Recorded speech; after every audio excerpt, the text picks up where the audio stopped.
All right, let's get right into it. Have you ever felt like you're just completely out of sync with the whole 9 to 5 grind? If that sounds familiar, then this is for you.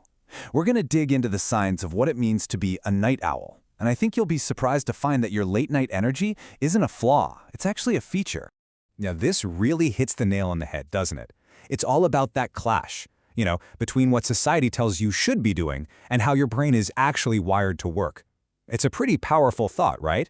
That maybe your best self, your peak performance, only shows up after everyone else has called it a day. Oh, we all know this story. The early bird gets the worm, right? They're always the hero, so disciplined, so productive. And then there's the night owl. We often get painted as lazy, maybe a procrastinator, totally unmotivated, and that stereotype is so strong that it can really make you feel like you're just failing all the time.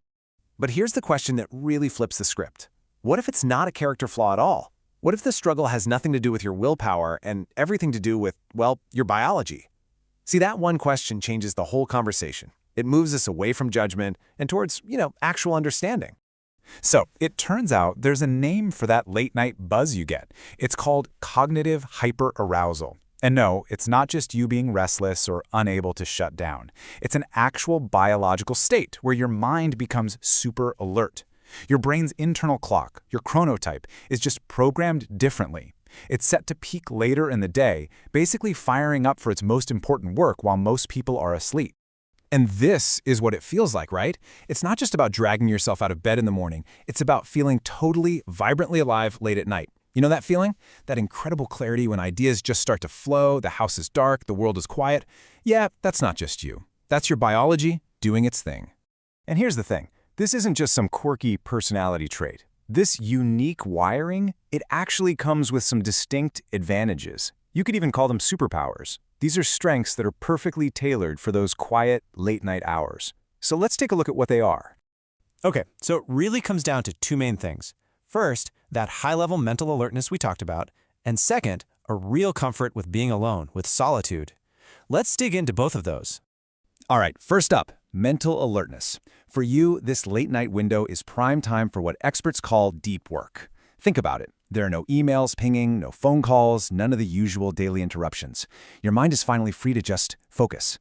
This is where the magic happens, where you get those creative breakthroughs and finally crack those tough problems. And that flows right into the second big advantage, being comfortable with solitude.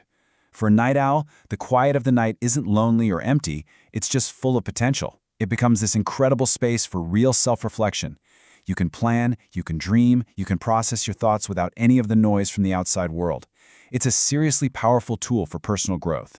So let's tie this all together. That laziness people might have called you out for, that's just a time of day when your biological energy is naturally lower.